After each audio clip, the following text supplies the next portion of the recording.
What is a strong brand? A strong brand should stand out in the crowded market by being unique and distinctive. So having a look at the brand, having a look at our booth, for example, or any other marketing tool or stuff you're dealing with, you can easily understand, oh, this is Adsterra, I can feel it. I can not only see it or use it, I can actually feel it.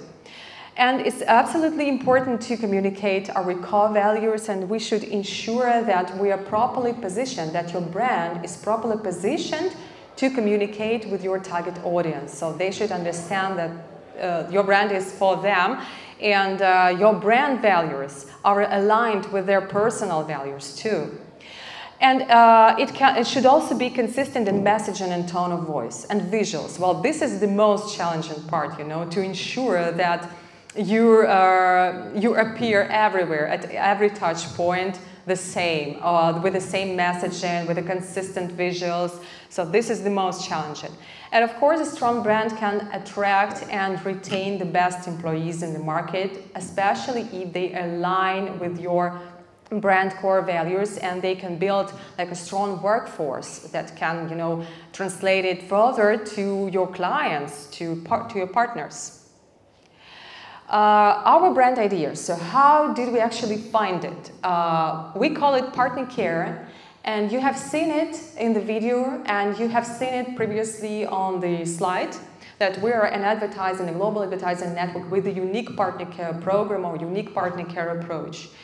Why is it so? Well, when we did rebranding, it was about 3 years and a half, we surveyed our partners a lot. Not only active ones, but also churned, and also those who registered but were not active enough.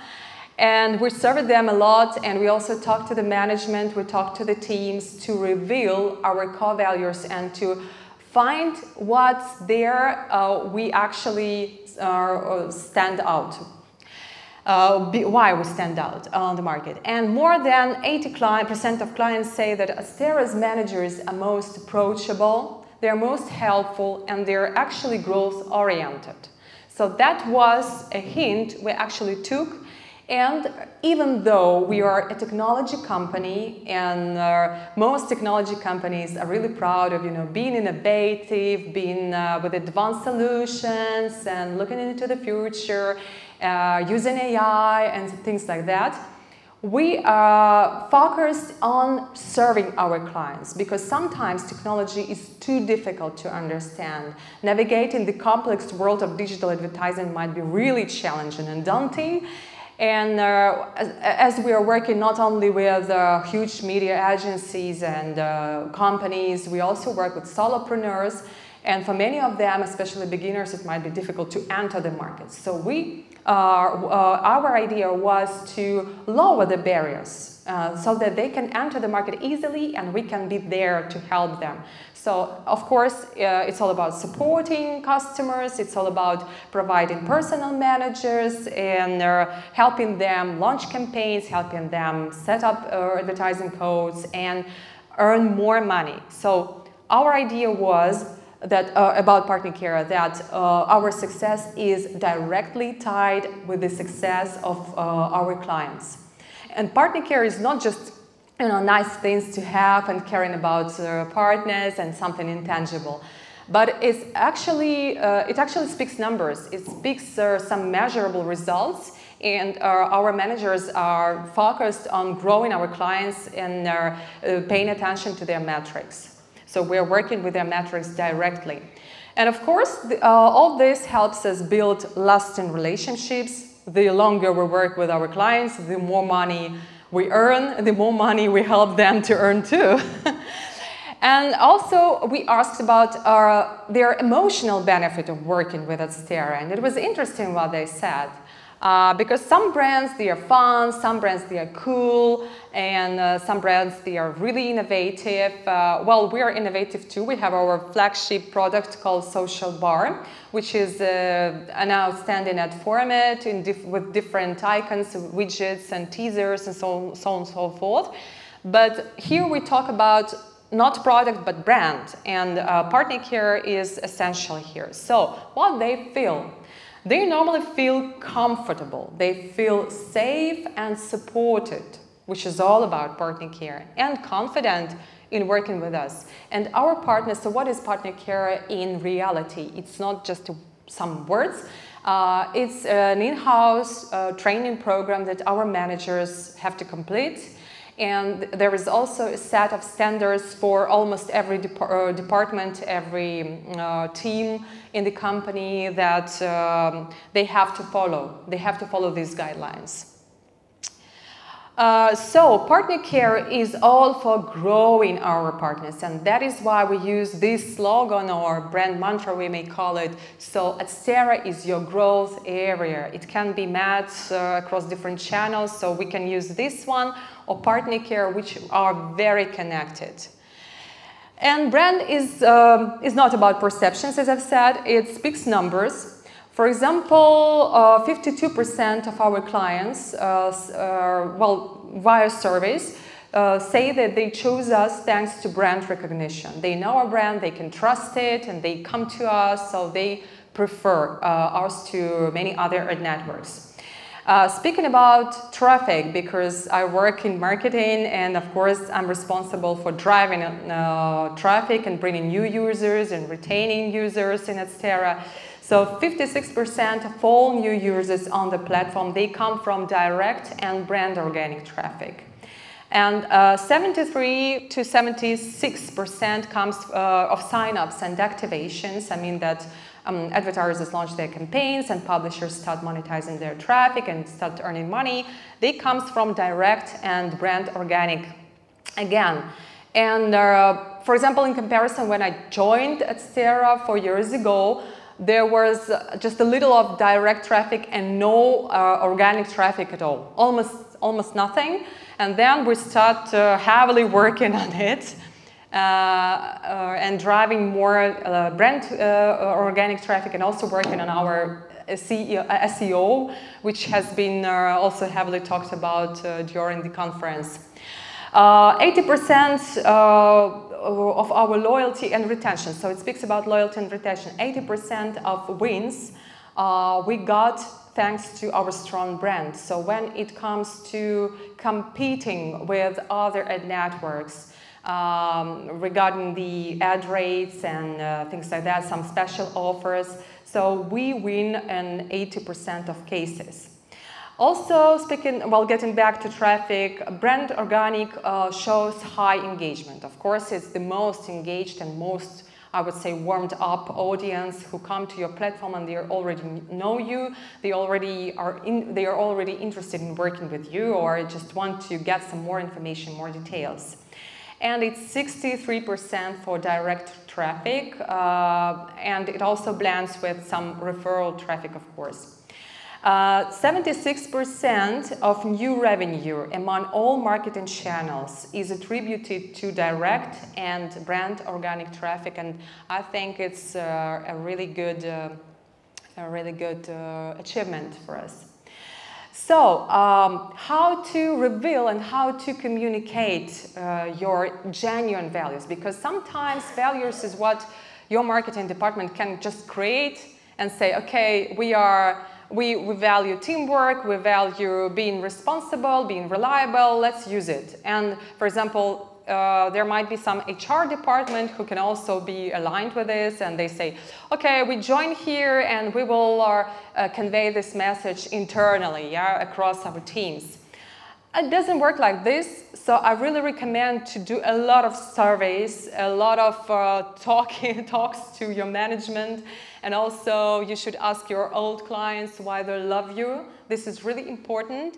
Ask your new clients why they preferred you, and this should be an ongoing process, not just once per 3 years or so. It's important to talk to the management because their vision impacts your brand strategy a lot.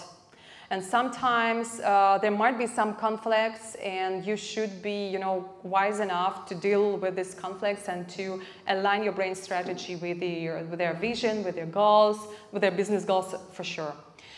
And you should regularly ask your teams, your team leaders, what they feel to the brand and what their clients say. It's also interesting because sometimes what clients say via surveys, like online surveys, is not the same. So your managers can reveal something interesting in their personal interviews with your clients.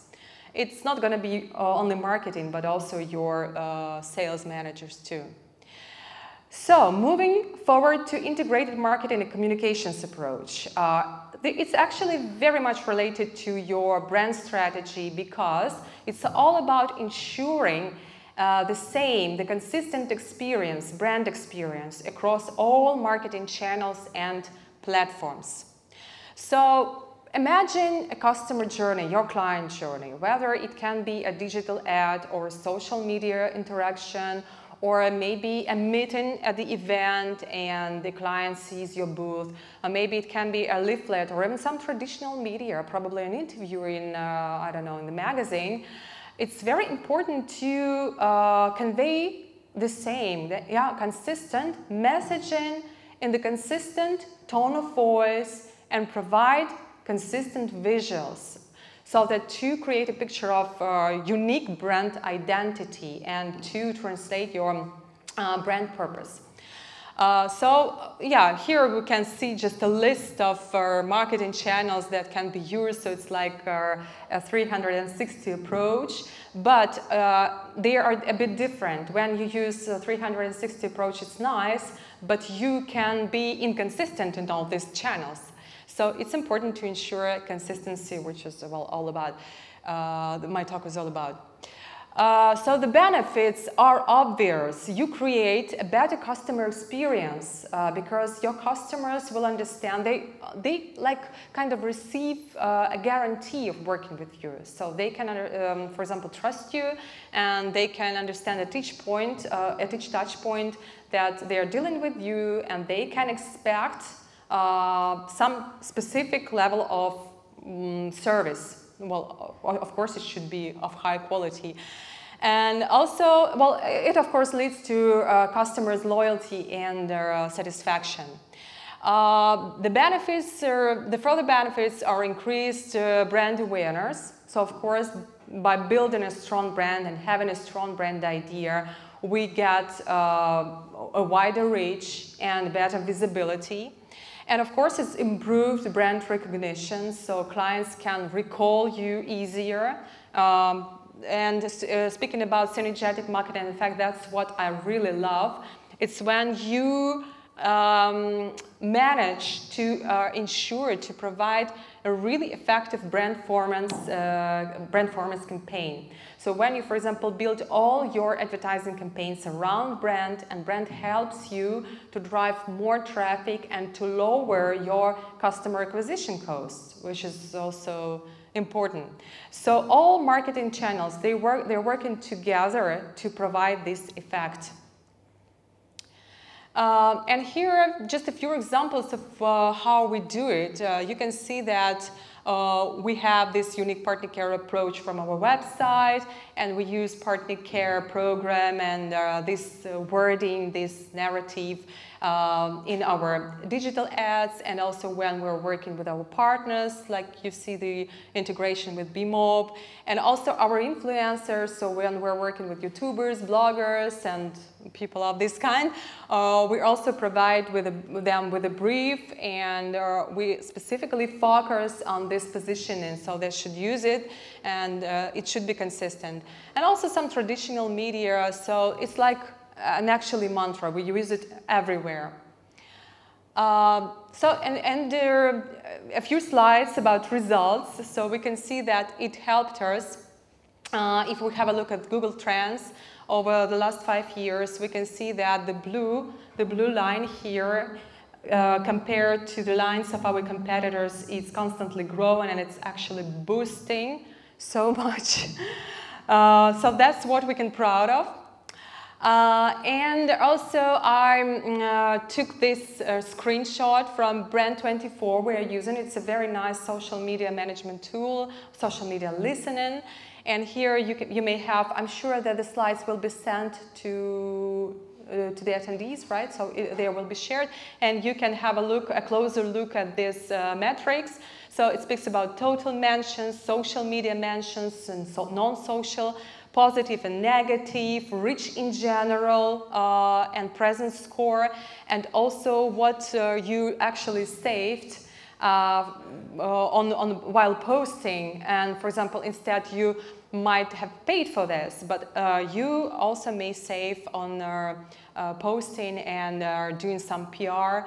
And it's very interesting to compare, you know, these numbers with our competitors as well.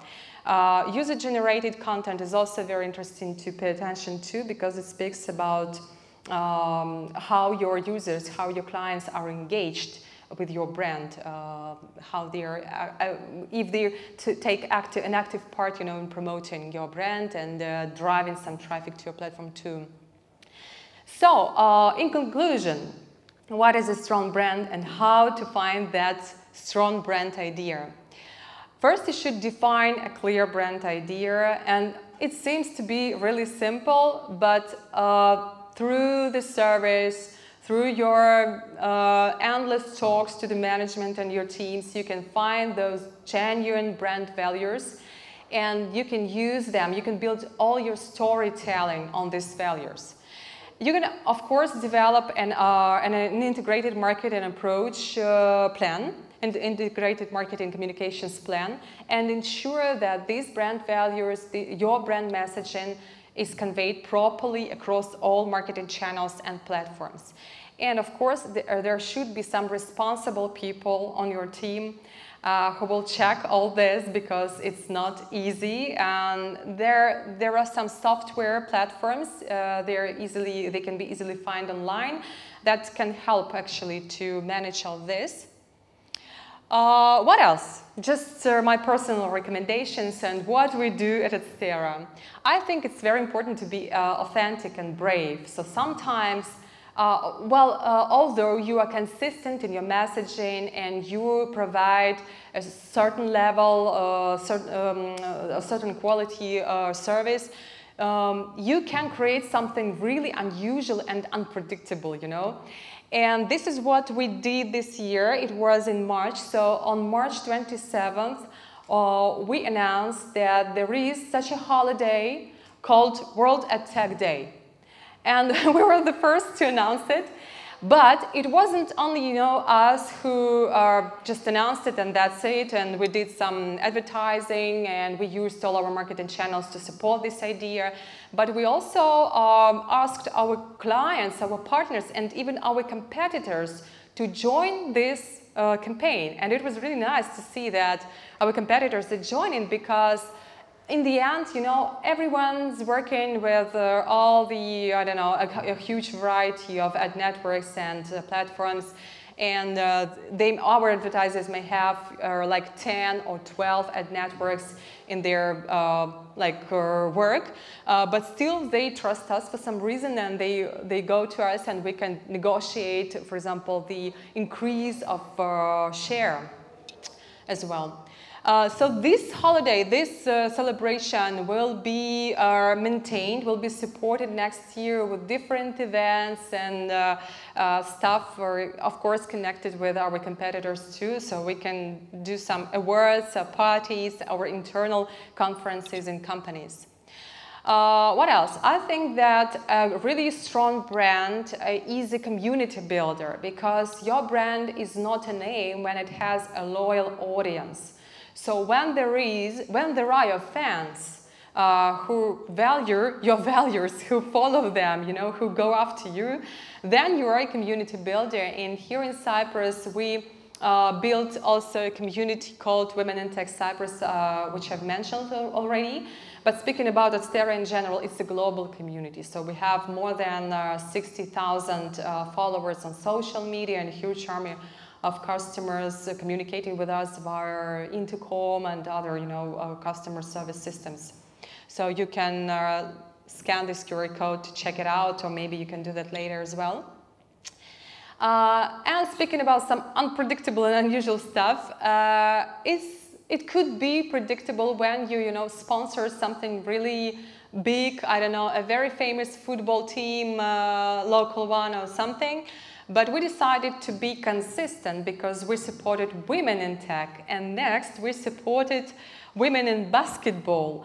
And, you know, I've attended a basketball match of these ladies, and they gather not so many people. So it's not actually profitable for us to support them, but it's aligned with our brand strategy. And we want to pursue, we want to do that because it's, well, it's just about us, you know, it's in our nature. What we do as well, the upper picture here, but probably it's not so visible for you. It was last year or maybe a couple of years ago, we celebrated our birthday using Metaverse. It was a huge fun. We created our own space. It was an island, branded specifically. So it was like recognizable, you know, to understand that it's Adsterra, and you can join, you can have some drinks and do some activities there. What else? This year, also on March 27th, we launched TEDx. TEDx is a very well-known brand, so it's a part, TEDx Models, it's a part of a global TEDx narrative, and Adsterra sponsored this event, along with many other guys from this market. And the lower part demonstrates a picture of our interaction with customers. So it was also a good example of our birthday celebration when we asked our customers to share their wishes, and we used a specific platform where they can tag their geolocation and then share their wish. And we received more than 600 wishes with videos and photos and even voice messages. It was a huge fun and really touching. And then we shared this information with our teams, because for them it's also important to see how what impact we have on them, on their clients. So that's it. And by following these steps, by following this strategy, Adsterra continues to build a strong brand, respected and recognizable, and it helps us to stand out in the very crowded, I would say, tech market and affiliate marketing market. And I encourage you to do the same, or even better. So thank you so much for your attention, and if you have any questions, feel free to ask. Thank you. Yes, does anyone have any questions for Gala? You promised, I know. What's behind the red color? Why did we choose this one? Well, red color speaks about leadership. It's a vivid, vibrant color, which speaks also about our dynamics. So we're dynamic, we're lively, but we're not that, you know, cool guys from affiliate marketing. We are more like friends. So very, I would say, well, calm sometimes, not so, how to say, yeah, not so cool, I would say. So we're just like friends, but we're very dynamic, and we do a lot of things, and we're here for you. This is my hand, I will help you. It's something like this. And it speaks about leadership, and our logo, of course, it's A for Adsterra. Adsterra is the territory of advertising, the territory of ads, your area of growth, your growth area. And it also has the shape of an arrow. Yeah, maybe in this corner you can see it. So it's showing like upwards. So we are moving you, you know, upwards, and we are growing you. Thank you. Thanks a lot. Thank you guys. Wonderful day. Now the time for beer.